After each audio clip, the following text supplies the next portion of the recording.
It can be really hard to explain dreams, and not just because of the elusive nature of the dream, um, all the layers of subtext and the fact that they're just very personal to the person having them. But I am going to tell you part of a dream that I had, and in particular finale, because it was a nightmare, it was a horror, and in the dream I experienced something as another person possibly. And I mean, I don't know whether it's something that I think is fact, whether something my brain thinks might be how things happened, where it's come from, I don't know. It was a dream, it was a nightmare. Events happened and I was one of the characters in this dream, and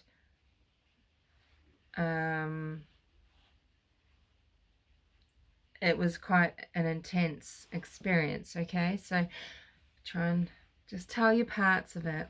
So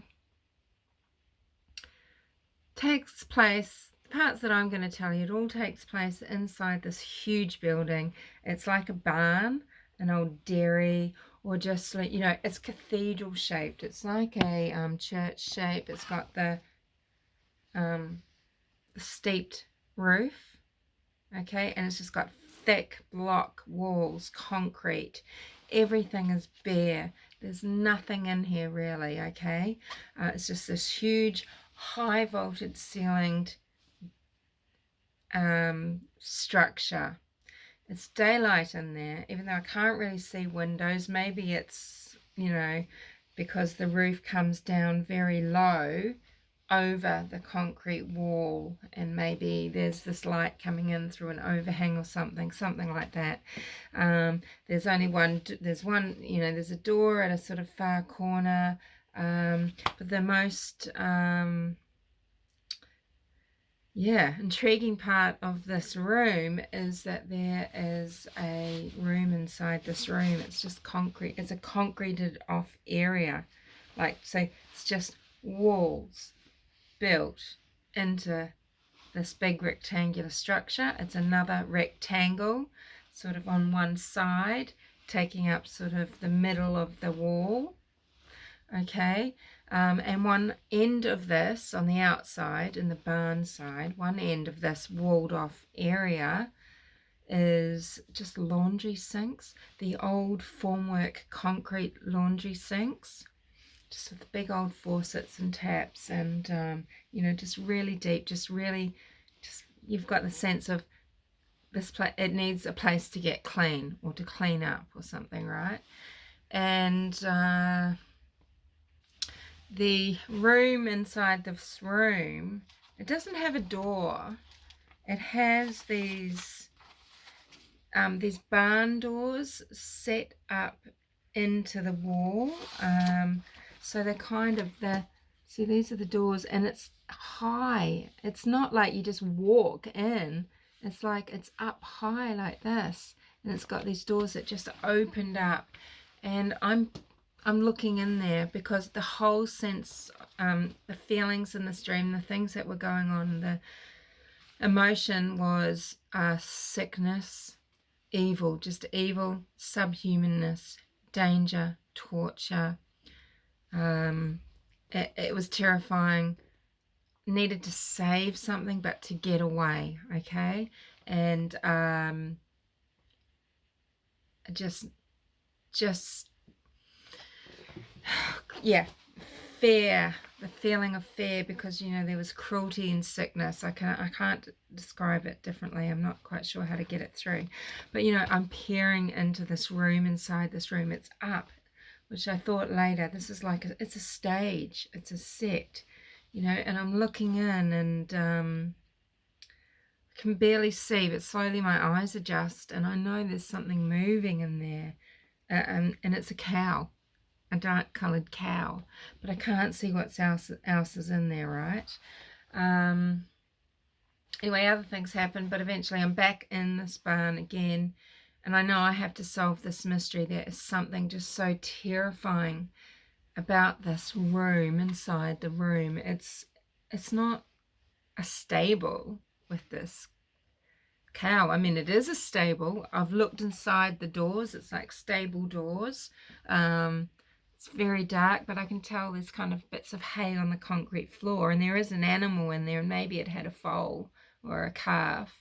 I think it's a cow though. Anyway, you know, so it's pretending to be one. It's got the, you know, it's got the elements of it, right?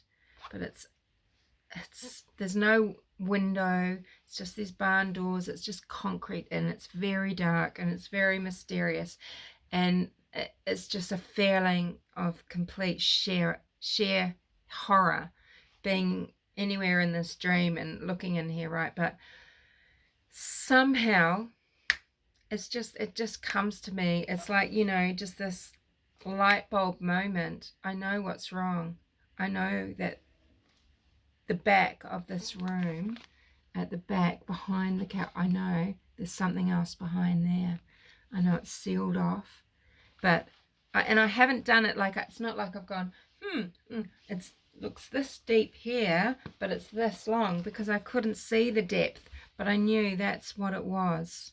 Okay, and so I go to the other side from where the barn door opening is, near down where the laundry tubs are, but still on the long wall, and I just punched through into the sealed off room, and I don't even want to, I can't even, it was just this feeling of they were tortured. It was a tortured being or something, and it was just so gross. But it was like, well, there was this release because it's been discovered. They are found, the kind of you know, this kind of a knowing now, and that and they've been seen, you know, but there was nothing. I'm still trying to, I know I need to get away, but now there's this girl, this young girl. She's come into the barn, the main barn where I am, and she's about 9. She's got sort of straight blondish hair. She's just in a faded t-shirt, some faded jeans, and I wrote it down because I want to make sure, what did I write down at the time of having it? So, and this is really intense interaction. Like, I'm trying to, like, I mean, I'm here, I'm trying to save her. We are both in mortal danger. Okay, she's in mortal danger, but I've punched through. I know the secret. Okay, so I tell her she must be silent. She must listen. She's in danger. We are in danger. And I tell her, the secret of the barn and the horror. Okay, and yeah, and then snap again, how dreams do. But she is then, now she's inside here. I'm out. I'm still in the main room, but she's in here, and I just know she's there, and I go and I'm looking, and she's just strolling along this, and there is on her shoulder, and this man, he's looming, and the menace, and this fake benign look, this look that we exchange as he places his hand around her shoulder and on her, and this smile that he gives. And there is another person there. It's like this younger, this different, totally different in it, this energy that is sick too. I mean, it's sickness and horror, and this other being has it as well. And you know, and this girl is just prattling away. She's told him the secret of the barn. That's what they've been in there. She's shown him. She said at the back here, this is, you know, there's that sealed bit, and there's this torture and this horror, you know, and this, I can't, you know, it's all very faded now, right? But seeing this, I think he had some sort of purple on, some sort of, I don't know, but it's blue eyes, sandy sort of hair, but he was just, it was gothic, and this is really disturbing me. So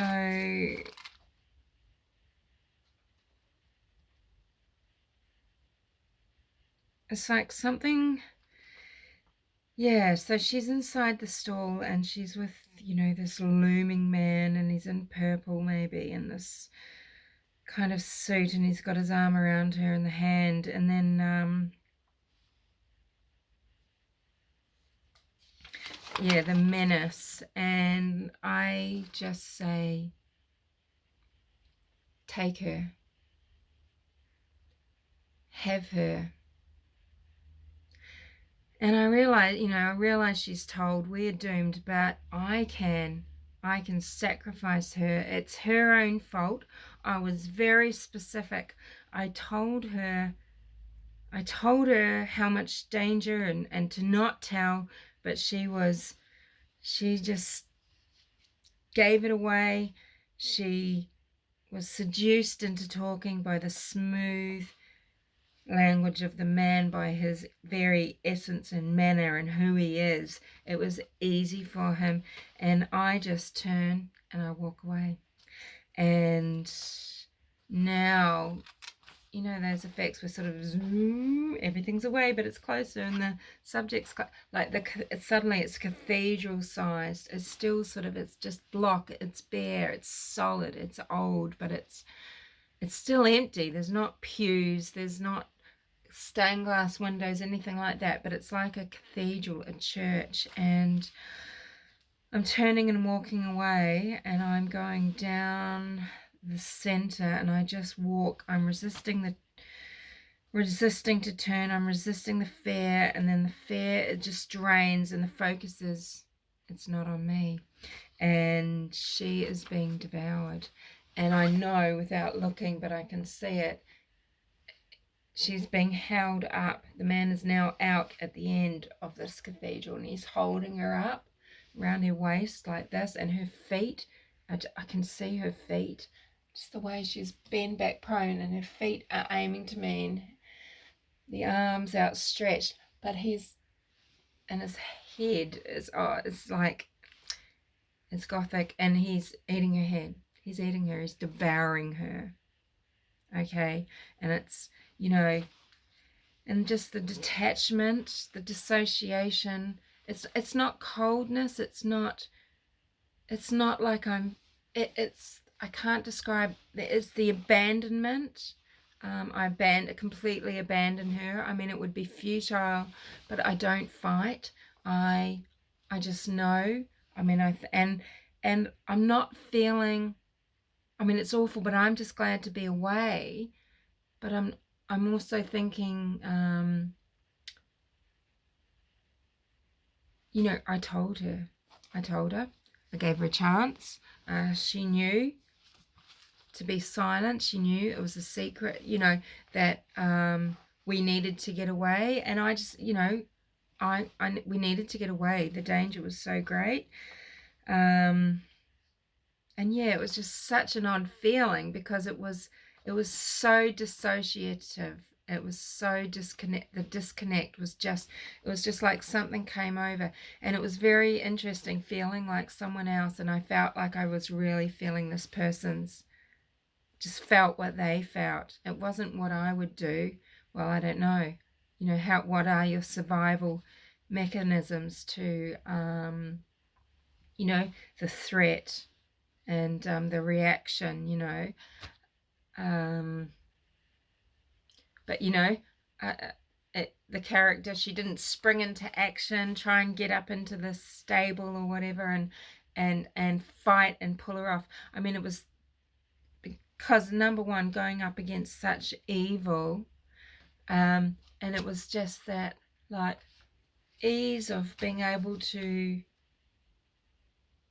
feel like, well, I mean, it was nearly like a decision wasn't made. I didn't even have to consider it. I just walked away. That was it. It was her. It was going to be her anyway. I didn't want it to be her and me or something. I can't describe the thought process at all. It was just done, and